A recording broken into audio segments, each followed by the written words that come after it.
Shalom Aleichem, everybody. Hope all is well. My previous video, the first few minutes of it, the audio got cut out. So I apologize for that. I'm going to leave the video up because after a few minutes the volume comes back in. I think it's better to leave it up. People might enjoy it.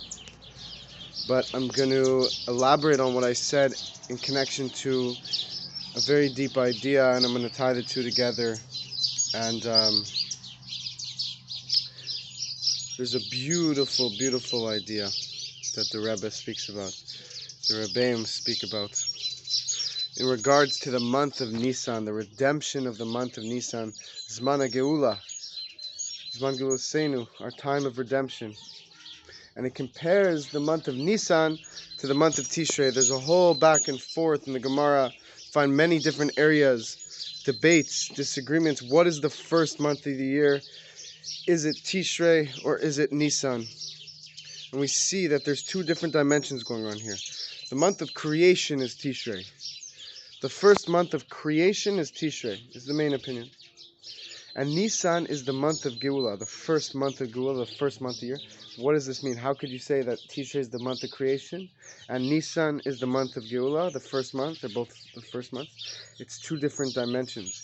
The general way of doing things, the general dimension, the general way of reality is that Tishrei is the first month. But in Nissan, Hashem introduced a new dimension into reality, revealed a new dimension into reality. The month of redemption, Nissan, which is being thrown on top of the general, normal way things are moving. We have the month of Tishrei, that's where the whole year starts, and everything's going nicely in order. But then comes Nissan, and it's this month of redemption, this beautiful new dimension of reality is channeled into the regular way things go, and it's on a whole different dimension. And that's what we are entering right now in the month of Nissan. So, to understand this better, the Rebbe explains that there's the aspect of Gevura and there's the aspect of Chesed. And Tishrei is the month of Gevura. Hashem's judging us. Hashem is analyzing us. He's looking at us. He's judging the world.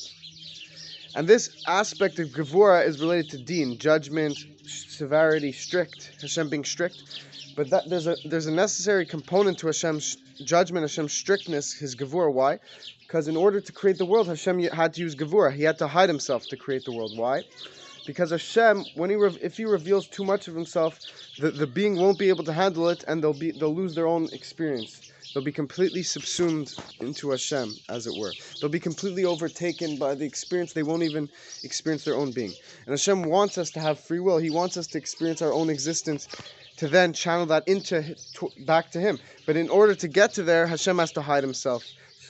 The more Hashem hides Himself, the more the beings experience their own existence. And the less Hashem hides Himself, the more the beings experience Hashem's existence, and the less they experience their own existence. So the month of Tishrei is a month of Hashem hiding Himself in order to reveal. That's really like what the creation of the world is. But we say that it is a revelation, though. After all the strictness, there is a revelation in Tishrei. It's all about revelation. Why? Because it's the chesed within Gevura. It's the kindness within the strictness. And if this sounds difficult, how could there be chesed? There's Gevura. How is there chesed within Gevura? So our sages teach us that the sfirot are intertwined with each other. To give a simple analogy, a person could be kind and strict at the same time, even though they're on opposite ends of the sfirot.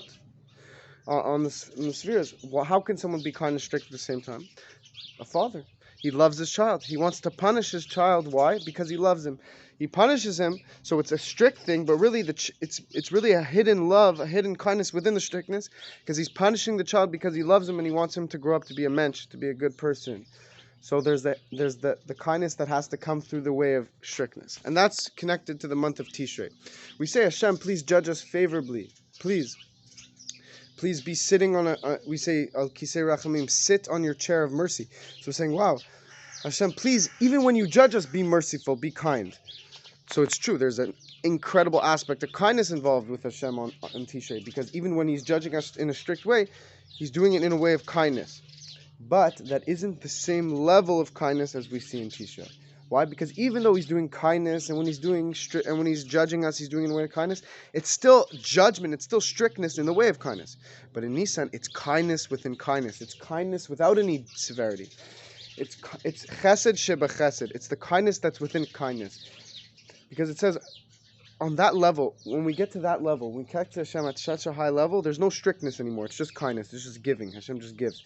It's beyond the level of hiddenness. It's beyond the level of, it's a hidden level, but it's beyond the level of Hashem hiding himself and having to do things through the way of strictness, kindness through the way of strictness, but rather it's giving to give. And that's the level of Nissan. Hashem gives us beyond what we deserve.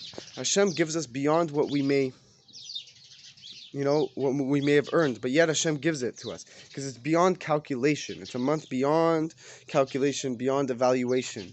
It's pure love expressed outwards from Hashem, and that's why we have to channel into this month. So, as I said in the previous video, when we do good deeds, it spreads like fire. One extra mitzvah leads to another and another and another. Each mitzvah leads to another mitzvah. So imagine when you're getting other people to do mitzvahs. It's like an exponential growth that spreads like a fire outwards that never ends. So how much more so in this month of Nisan, when Hashem says He's giving us beyond what we deserve. Imagine when we do work as well. We try to work hard to serve Hashem. In this month, imagine how much more Hashem's going to give us, because already there's no limit. So when we do even more, when we just push a little harder, that could channel an even greater level of revelation. We have to grab the opportunity. So we say, to sum it up here, there's two levels. There's Isaruta de la Tata, Isaruta de la Eila.